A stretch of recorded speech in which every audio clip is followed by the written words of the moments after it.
Good morning, everybody. Welcome to Still Only 35 Cents. This is the Merry Monday Mail Call. It's very good to have you with us today. We've got a special one.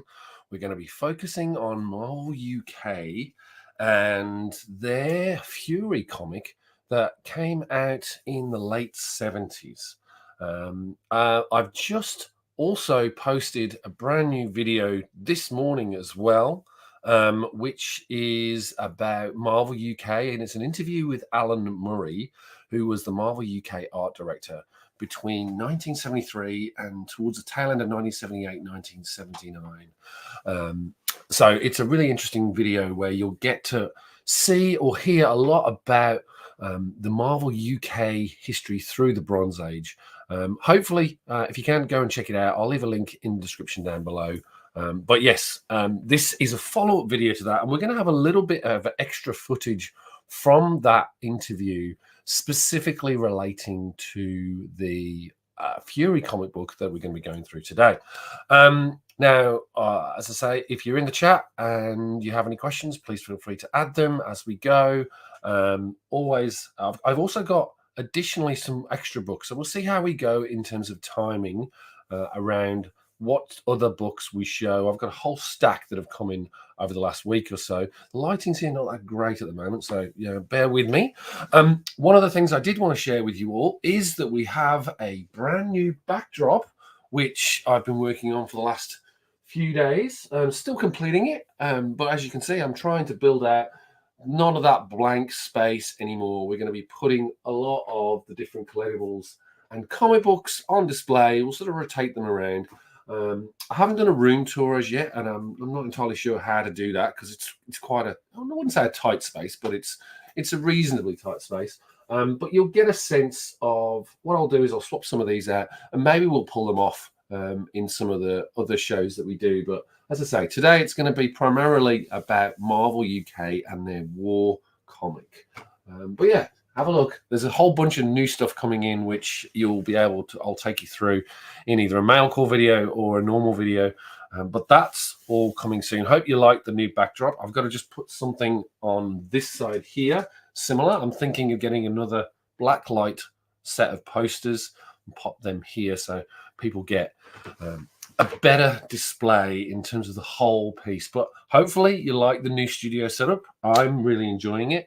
And you get a lot out of it. Right, usual stuff. For those of you who have not been here before, please, if you like the video, please hit that like button. And if you haven't already, subscribe and hit that notification bell for future content.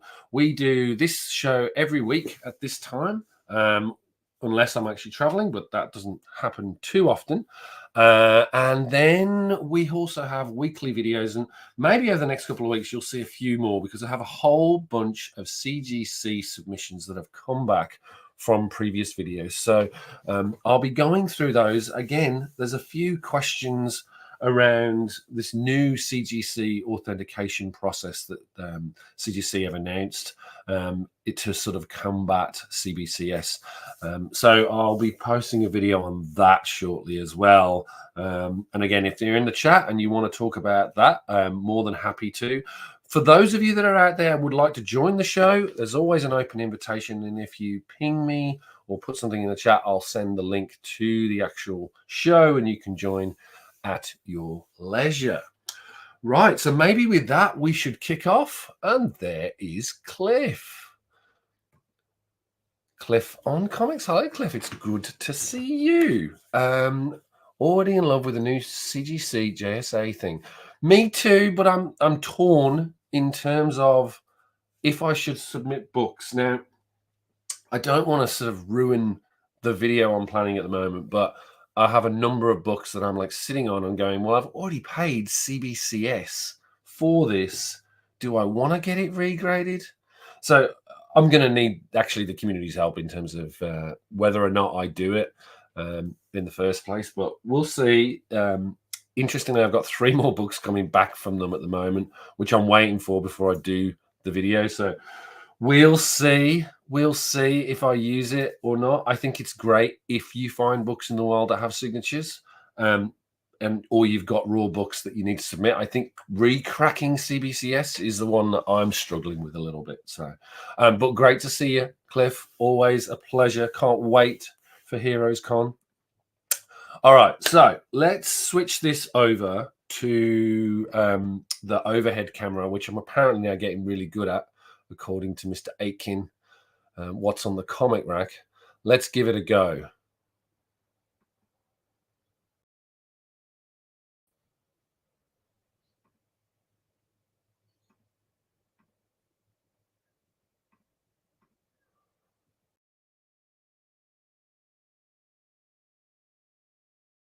At stage. No, I'm not getting good at this. There you go. I am getting good at it. The problem is this screen here is tiny and this one is massive, and unfortunately you can't move around the thing. I've tried Stream Deck, that doesn't work. So let's see what happens. So as I said, this is the Fury comic book. This was published by Marvel UK in 1977. It was a war title that sort of came about reprinting Sergeant Fury and his Howling Commandos comic strip that was reprinted over here in the UK. Ran for, as I say, 25 issues, and we've got all 25 here, I believe. And again, it was another one of these opportunities where cheap reprint title that they were able to sort of compete with the usual UK British war titles, which were reasonably popular in the UK. And they featured a lot more original comic book strips and art, whereas these were purely reprints from early Marvel war titles. What you'd get is the difference with the Fury comic book to the normal comic book is that all of the Fury issues had covers created specifically for the book, which was an unusual thing in Marvel UK history. Traditionally, what would happen, and this is covered in the interview that I just did with Alan Murray, traditionally these would have artwork that would have come over from the US, repurposed, and then put on the cover. Whereas with these, they were all completely brand new covers created specifically for the book itself. So this first one, and I don't know if you recognize the artist, is by Dave Gibbons, which is fascinating when you consider his history in comic books post this. A great one to have, and they reused this image on the back here in terms of Sergeant Fury talking to the reader about the comic book itself and the free gift. Now, that's a very important one to mention to you. Both the first and second issues, as is usual in Marvel UK, had these amazing free gifts that were always, you'd find them loose in the comic book themselves. You can probably see them here. Let's see if I can get them into position a little bit better for you. Let's move this over here. So in both these issues, there were 4 different kits, model kits that came with them. They were reasonably flat, so they could fit inside like that. And that's how they would stack on the shelves. But both the first and second issues came with one of 2 different models.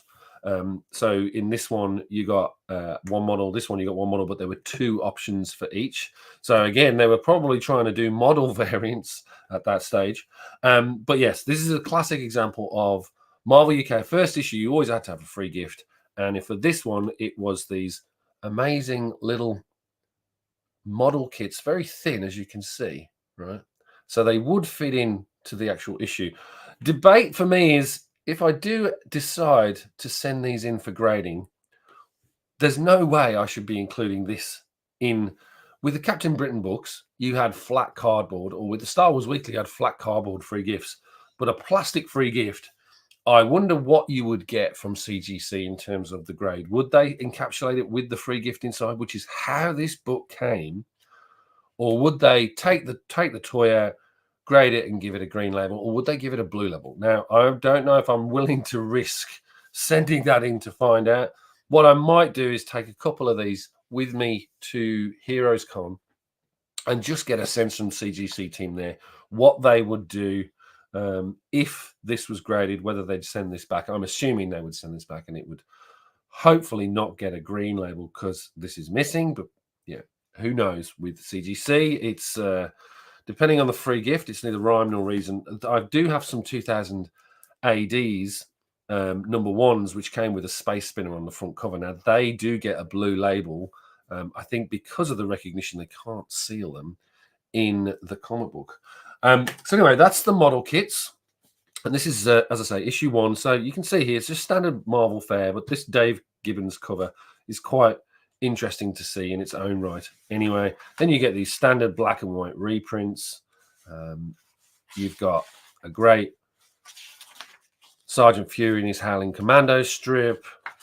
And then what was also interesting about these books was Neil Tennant, who was the editor of Marvel UK. Now, Neil Tennant he's in the Pet Shop Boys, but was originally one of his first roles was actually Marvel UK's editor through around about the same period that Alan Murray, who's the art director, was in Marvel UK. So around about 5 years.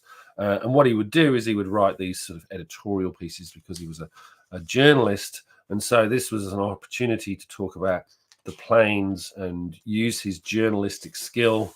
A very interesting one here about the Fokker plane. Again, I think a lot of this was an opportunity for the team to be a little bit humorous without being humorous, if you know what I mean. And you'll see that in some of the covers in a later while.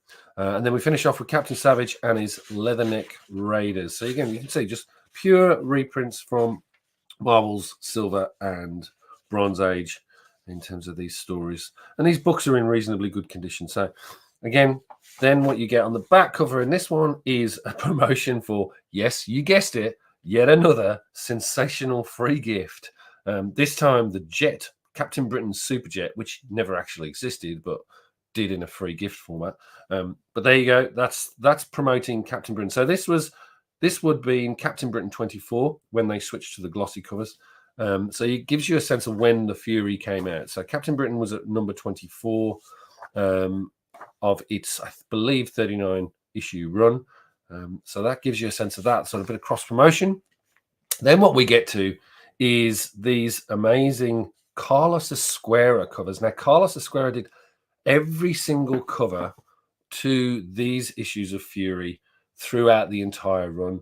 And that was totally unusual. And then again, I'll put a video up in a minute that I did do an interview with Alan Murray about this. We didn't put it in the main interview. I thought it would be really useful to cover it off whilst we talked about Fury. So I think probably the best thing to go through is just to show you these covers, because rather than going on the interiors, I mean, it's the standard stuff. You just get the reprint and the occasional editorial page like this about the free gift and the plane. And of course, you get Nick Fury's Sergeant Fury writing to you, the reader, about what's going on and a few things that are coming up in the next issues. So this is the first of the Carlos Esquera covers. So as you can see here, escape on a suicide mission. It's not immediately obvious it's Carlos Esquera at this point, but you can get a sense of that looking down the scope of a gun down at the team as they paddle across the water. This one is totally Carlos Esquera. You can tell from the line art and the out there. Again, with this one, you did get a free gift, but this one was a poster, which I'm not going to take out for now. But again, I'm not sure what the poster is actually of, but you can see there you've got this fantastic glossy poster in the middle of this issue. And again, reprints and your editorial. But again, look at that amazing cover with these planes dive bombing onto the boats into the ocean, and a free war poster. On the back, you've got next 2 issues of a prize giveaway for Action Man. So all very war related. And again, you've got Sergeant Fury writing to you at the back. Then we've got another classic looking Carlos Esquerra, and you can see here signed at the bottom, just Esquerra here, danger on Massacre Mountain. There you've got Nick Fury or Sergeant Fury climbing that mountain while being shot at a plane. 50 Action Man toys to be won. There's old Sergeant Fury again, getting you to do the Action Man competition. Fortunately, hasn't been completed and not cut out, so that's a bit of a win. And again, Sergeant Fury with that Dave Gibbons artwork throughout. So they really reused a lot of the work that they got. And there you go, Nazi tanks on parade. What else have we got in here?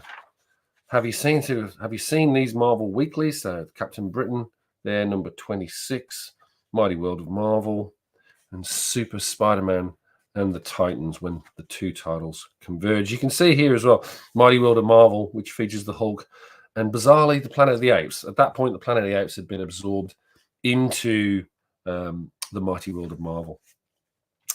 Here we go again. This is issue 5, and this is another Attack by Night Carlos Esquerra cover with all of these parachuting military landing and then starting to battle. This is a classic one. This Esquerra cover was used as an advert for Fury on many of the issues throughout Marvel UK. Without the Banzai trade dress here, what it did was just purely the guy throwing the grenade. Again, beautiful looking cover, number 6 of the Fury. Great realization by Carlos Esquerra. And the thing I love about his artwork is so dynamic. And then if you look at the edging, you can really tell he never had it wasn't really a straight line. What he'd do is he'd sort of really use the black accents to essentially look a little bit more striking. So it was never really straight. It was these sort of like jagged edges. It's a great piece of art there from Carlos. Then we have, let's just see on the back cover. Yeah, so there you go. It started then to move some of the strips to the back. So you've lost your Sergeant Fury strip in here. And it's more pure reprints. Then 35 combat radios to win. You've got 2 underwater divers, scuba divers, underwater explosive action. And again, Lone Ranger advert on the back there. Sergeant Fury's mailbag, brand new piece of art there, which doesn't look like that would have come from the US. So that probably was created by the Bullpen.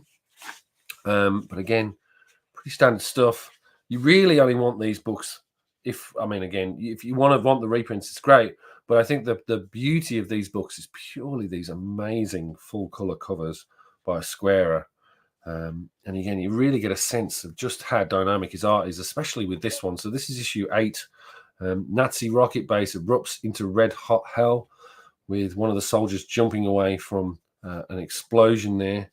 Part 2 of our great competition on the back page. Once again, more great color Carlos Esquerra art.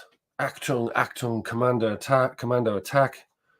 Fury attacking a radio base there. Again, I love this. I love his art. It was just so good. And Carlos Esquerra was a stalwart of 2000 AD. So he got his spurs on Judge Dredd and Strontium Dog. So to get one of these every week, he was doing one of these every week. Like, these were a weekly magazine. So get a brand new piece of art from Carlos Esquerra every week. You can't go wrong, really. Then we have issue 10. Again, another one of these sort of round artworks that are more striking on this white cover. Fury bashing away at the soldier there. Great Esquerra art. And the thing that's interesting about these is they get a little bit more. It's funny seeing a lot of these symbols and images nowadays. And again, this at the time there were a number of war titles in the UK, and unfortunately they'd sort of moved with the times. And unfortunately, because these were reprints of really old war stories, it was sort of seen as a little bit old-fashioned. But they were trying to compete with the war titles that were out there in the UK. This one we covered off, I think, last week in the Merry Monday Mail Call, where I had one of the printer's proofs of this cover. But again, you can see here this German car getting blown up by Fury in an ambush. Here's the one that we'll see in a minute. Like, this is a very interesting conversation with Alan, and he highlighted this cover in particular.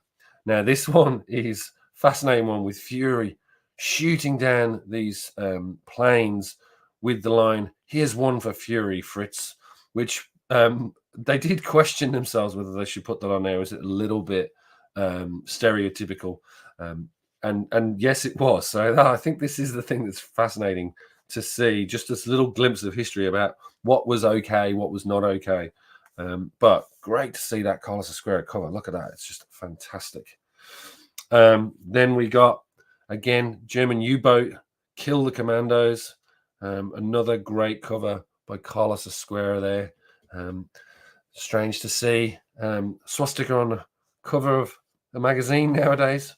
I don't think that would happen in our usual sense. Then we've got Trapped in a Dungeon of Death, which what looks like Adolf Hitler shooting flame down at Nick Fury in the dungeon there.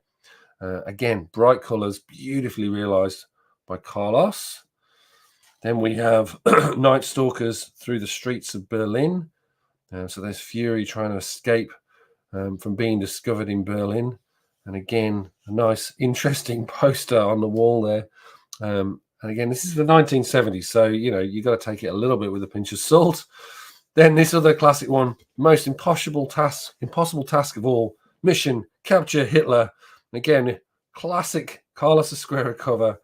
And again, you've got Adolf Hitler being taken prisoner by Nick Fury here, and facing off with a lot of SS soldiers in front of him. So a beautiful cover there.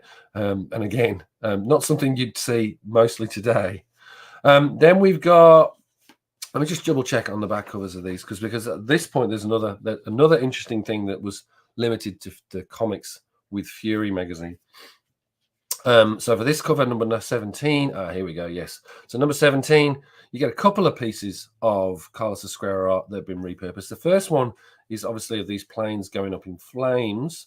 And then you've got a Japanese tank on at the bottom piece here. Now, I'm assuming both of these were probably bigger pieces of art that have been repurposed. But maybe not, because if you look here, you've got Esquerra's signature at the bottom. So maybe that was designed specifically for this. What's interesting on the back of this is you get this Join the Commandos, which is coming in the following week, where you can send off for a membership kit, identity card, badge, and briefing manual, as well as some secret codes.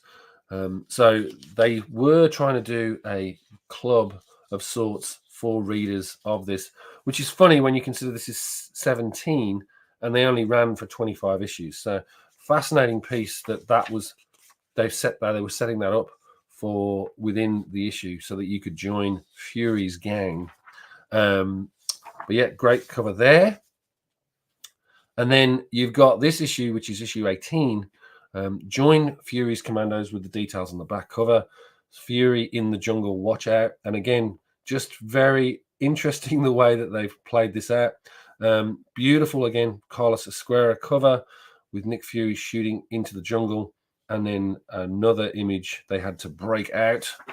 And as you can see on the back, you have this, now you can join Fury's Commandos Club.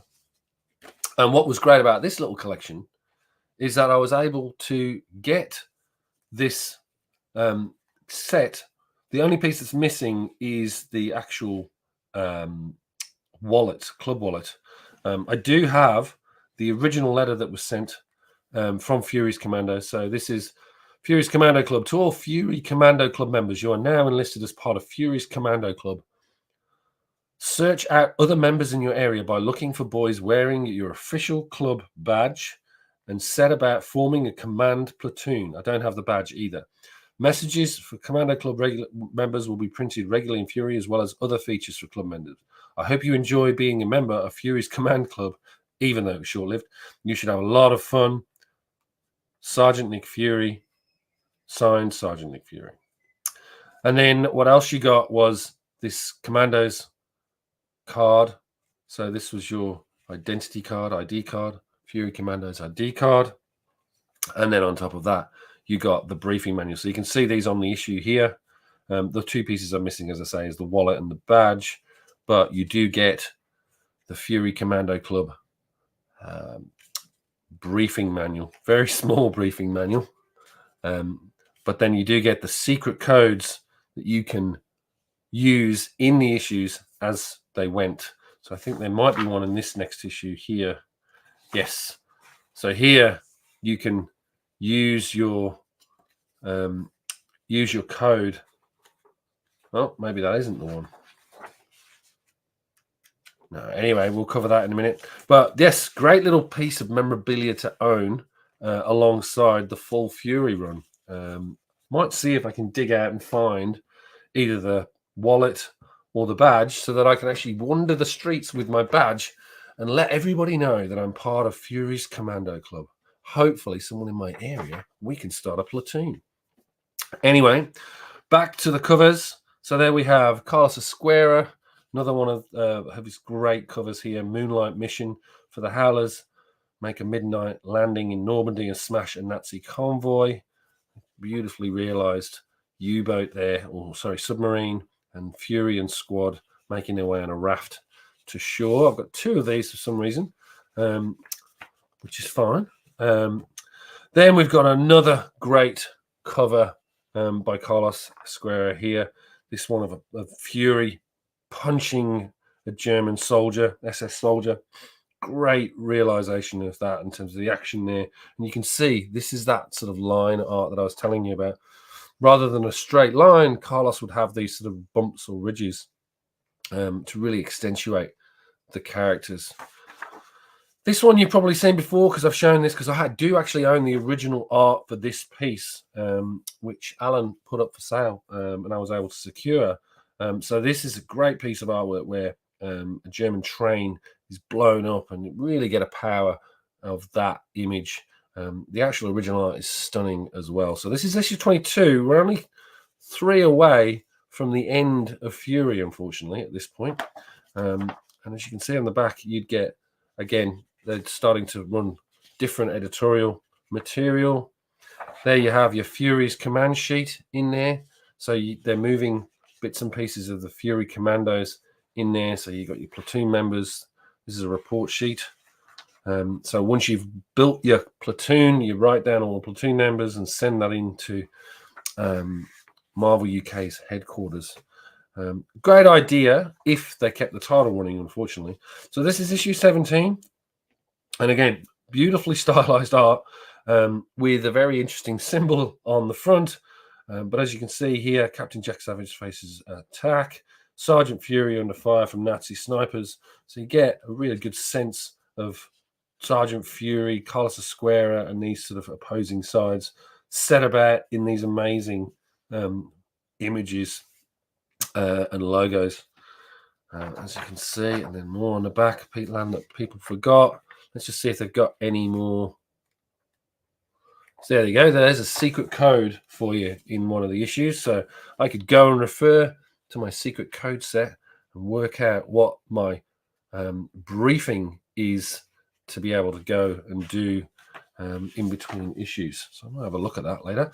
Then we've got issue 24, last but one, the penultimate issue. There you've got Nick Fury smashing through a Nazi invasion tunnel on a rail, on a train, little train carriage running down the tracks. Beautifully realized, looks very explosive, although it's not. It's just the tunnel itself, but just looks great. But again, you can see these issues just worth it, just purely for these amazing covers and seeing Nick Fury in a completely different painted light. And then to close us off, in terms of the Fury issues, we've got this amazing issue 25 with submarine, beautiful submarine with explosions all around it.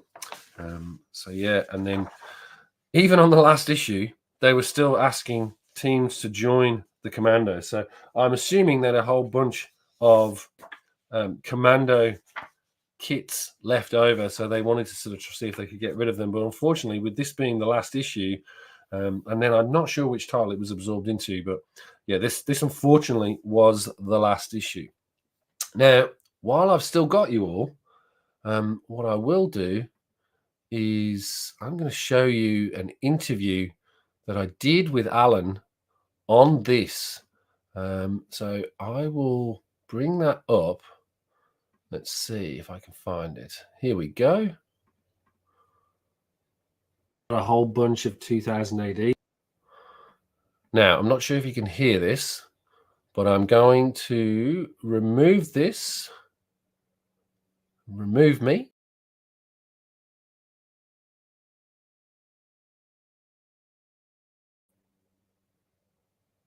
And you'll see in a second. I'll let the video play, and then if you've got any questions, let me know.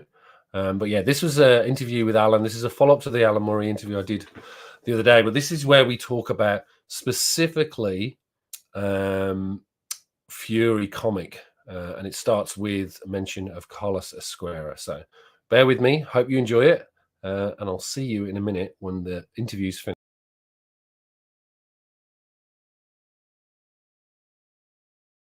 I've just got a whole bunch of 2000 ADs from back in the day, the early ones. And again, same sort of anthology type series. That's right. Very UK. Yeah.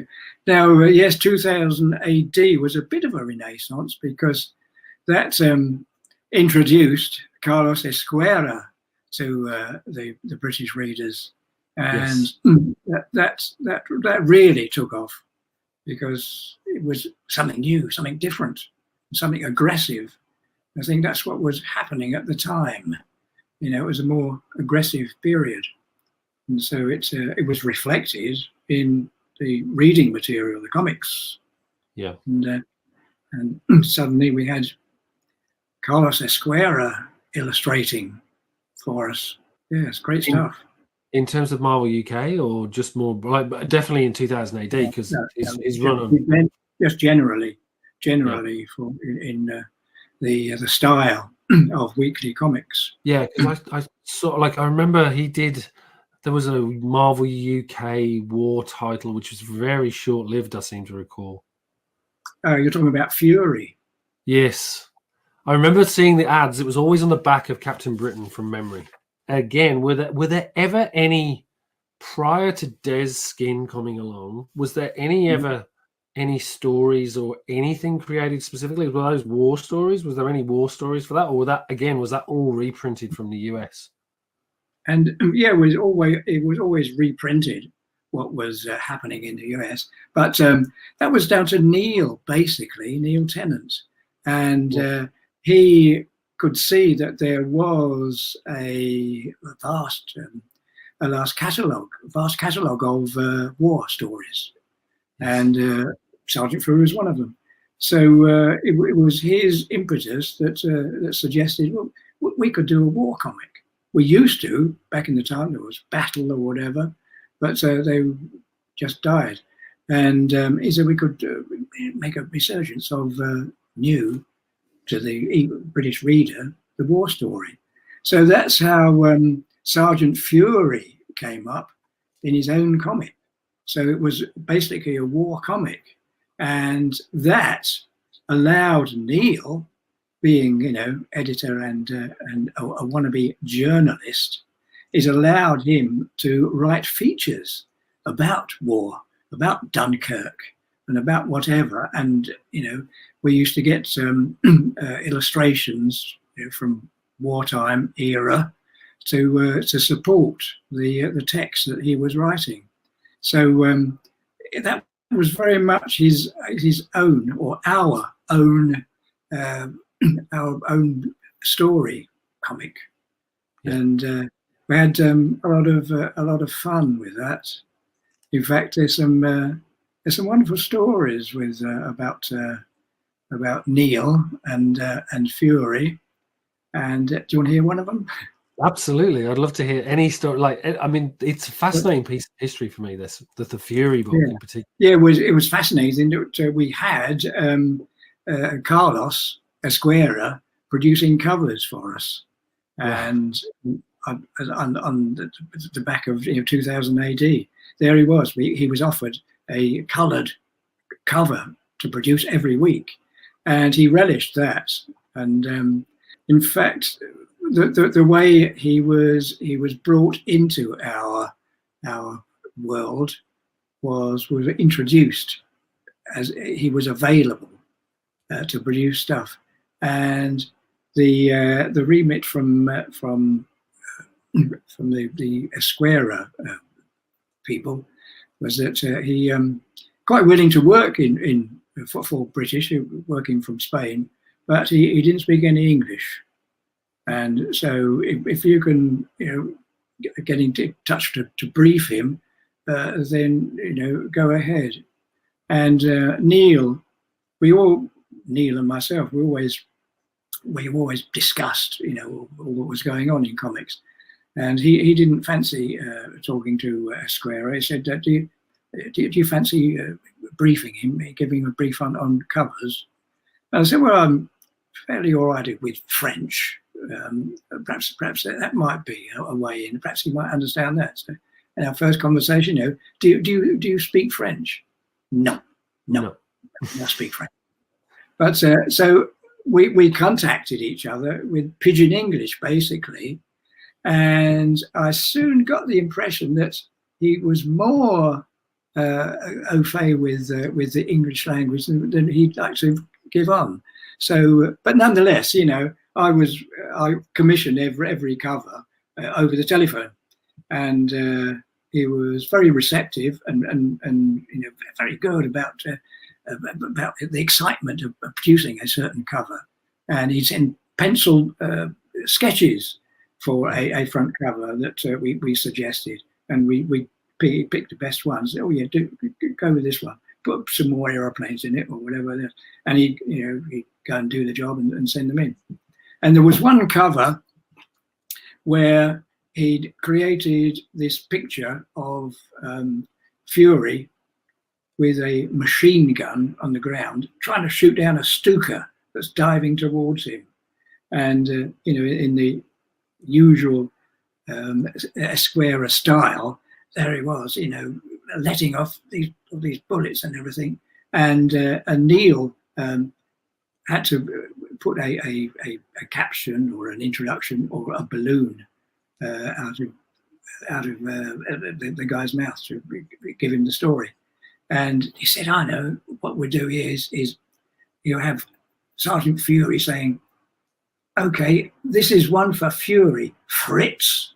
And he said, well, perhaps we shouldn't do that. That's a bit stereotyped, isn't it? We can't do that really. Or yes, we can. So there it is. You'll see on one of the covers. That's still there. Yeah. Oh, it's still there. Here's one for Fury, Fritz. So Wow. we had fun with that. Yes, yeah.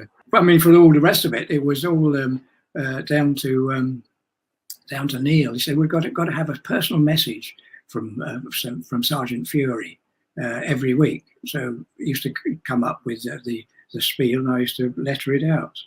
Wow. And we were very excited about that. And he was excited about giving the fans what they wanted, and to pleasing the readers. That's why he created the Fury Club. You'll see in one of them that you could join the club, get a membership card, and Wow. you could get a little manual, a little card folder, so how to form a platoon and how to invade someone else's camp or whatever. So you get the youngsters, into being commandos, and he enjoyed that because it was a reflection on the British weeklies that we read as Yes. schoolboys, that sort of thing. Join the club, and be part of an ensemble, and Yeah. it carries on from just reading the story strip to acting it out, with your friends, your club mates. So that was a little pet subject for Neil and for us, really. We could get involved with that. So that That's the story of Fury. Wow. As you say, it was short-lived before it was merged into Marvel, I think.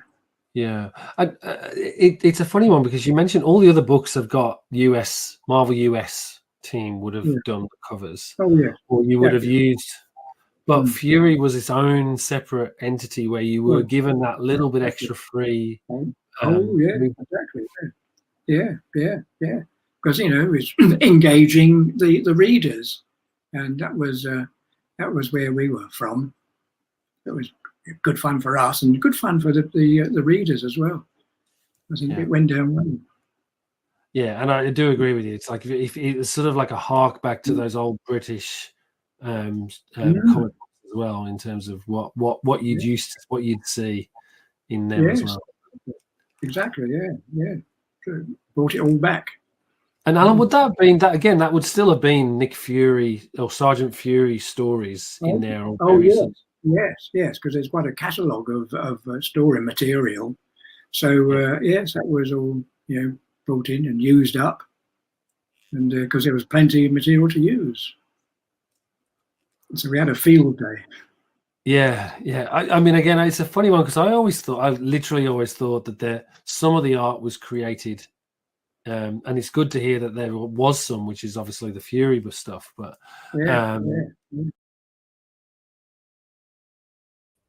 there you go. Hope you enjoyed that. It was great catching up with Alan, actually. And if you get a chance, by all means, please try and click onto the full video that we've got with Alan on the channel.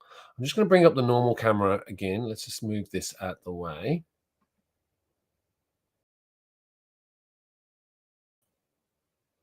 There you go. We're back to the overhead view. So this is the issue that, as I say, I was talking to Alan about. This is the one with his one for Fury Fritz that he mentioned. That great Carlos Esquerra cover, and as mentioned, the Commando Club ID card and briefing manual and letter.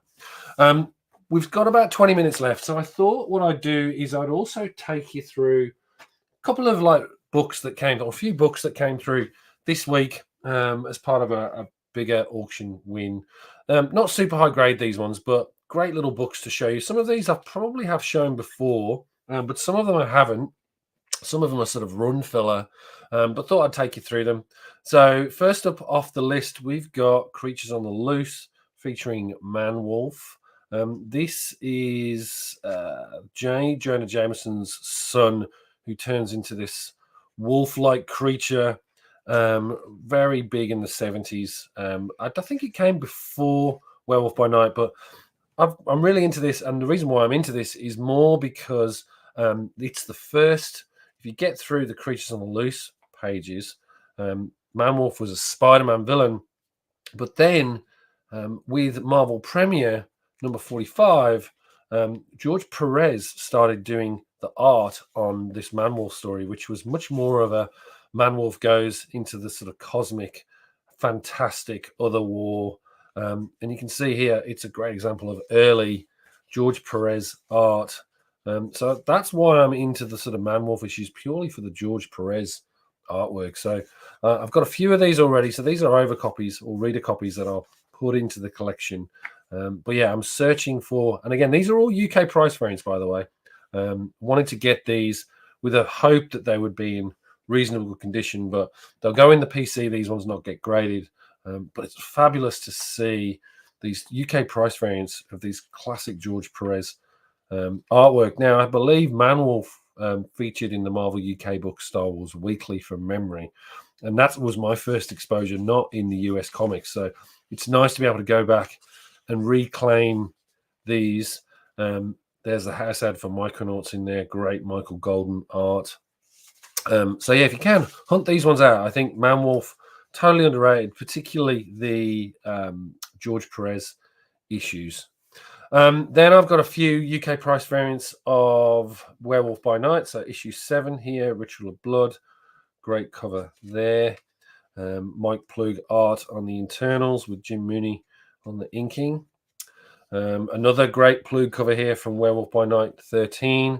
So this is the monster called Taboo. And again, that classic image splash page, which was used, I believe, on the Werewolf by Night #1 one of the ratio variants, and there that cover was used, recreated as, I think, as one of the secret variants. So again, classic Mike Plug art there. Nice one to own. And again, more Mike Plug, issue 14, Lo the Monster Strikes. Then we've got a copy of Tomb of Dracula number 9, not number 10, but number 9. There, another UK price variant of that one. Not in too bad shape. I wouldn't say it's ideal, but it's not going to. I'm not something I'm going to be sending in for grading. So again, definitely read a copy of these. Tomb of Dracula number 11. Then you've got number 12. I think, yeah, Tomb of Dracula 13. Another Blade cover with the rest of the Vampire Hunters on issue 13. All UK price variants, as you can see. Issue 17. The classic crossover with Werewolf by Night. Issue 18. Issue 23. Issue 24. Where Dracula is not reflecting in the mirror. Again, UK price variant. Issue 25.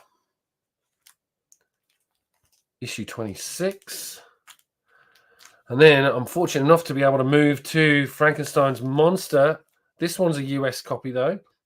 Issue 6. Issue 7. Classic crossover between Frankenstein and Dracula. Issue 8. US copy. Then we move to the later part of the run. Now, these are UK price variants, so I don't have these, and some of these issues are missing, so I'll be adding them to the PC, whether they're reader copies or not. But issue 12, issue 13, issue 14, issue 15, which I do have graded as a pedigree issue for this one. So this will be a reader copy for sure. Issue 16 and issue 17, and to finish us off, issue 18. So that's my little nice little monster pile there to go into the collection. Then what I do have as well is, again, another set of monster books. These ones are in really rough shape, but still nice to get these. Where Monsters Dwell, issue 4, UK price variant again. Where Monsters Dwell, number 5, Where Taboo Lives Again. Chamber of Darkness, number 6, UK price variant. Again, these are really rough shape reader copies for sure, but good to have these UK price variants of this. Chamber of Darkness, number 7. Fantastic covers. Then we've got a Marvel Spotlight, Son of Satan, issue 12, UK price variant, and an issue 13, UK price variant, and issue 17, UK price variant. Sticking with the monsters and horror, we've got Godzilla King of Monsters, number 23, random issue, just stuck in the middle of this lot. Again, I already have a copy of this. So this will either go as a reader or we'll give that to someone in a giveaway maybe. And then this one, which I have been looking for a while. First appearance of Deathlock, Astonishing Tales 25. This is a UK price variant. Not in super great shape, but still a good copy to own. This is definitely a reader for me, but I just wanted to get the Deathlock run anyway. Then to follow that up, we've got issue 26. Issue 27, issue 28, and then issue 29, which is the reprint of the Guardians of the Galaxy first appearance, which is a good one to own. I don't have the original comic that came in, so I'll be looking forward to reading that one. Another Deathlock, issue 30. Monster theme still continues here, so we've got Man-Thing, issue 20. Up against Spider-Man, Daredevil, Shang-Chi, and The Thing. Again, not great looking from a quality standpoint, but a good reader book nonetheless. Again, UK price variant. Then we have the first issue of The Man-Thing, the second series. Again, UK price variant on here. Very monster themed. this lot here. But yeah, great to have that. This one's not in too bad shape. A couple of little minor non-color breaking ticks there, and a little bit of cover wear here, but this is a great candidate for me to go and just do a little bit of experimentation in terms of pressing and see how good I can make that bob, how I can make this book look better. Bob Whitecheck cover there. And then to close us off, a UK price variant of the first appearance of Ulysses Bloodstone. I've got a number of these. I'm backing this because I still think, following that Werewolf by Night show, I think there's a lot of potential for Bloodstone and the family Bloodstone as a series for Marvel Cinematic Universe. So we'll see where they go with this. But I love this issue. It's just so cheesy, so classically 70s. And the fact that this character led to the whole Bloodstone piece in Marvel Comics today, I always pick this up whenever I can. So that's it for today, I think. I hope you got a lot out of the show and enjoyed it. Any questions, please leave comments down below. It's been good having everyone here for the show. I hope you enjoyed the weird look at Marvel UK's Fury comic and those amazing covers. As always, if you enjoyed the video, please hit the like button down below. If you haven't already, please subscribe and ring notification bell for future content. We'll be back again next week. I'll have some more interesting books to share with you, and maybe if we can organize another special guest to share with you and go through some of their books for next week. But as always, take care of yourselves. Hope you enjoyed the show, and I will see you soon. Take care.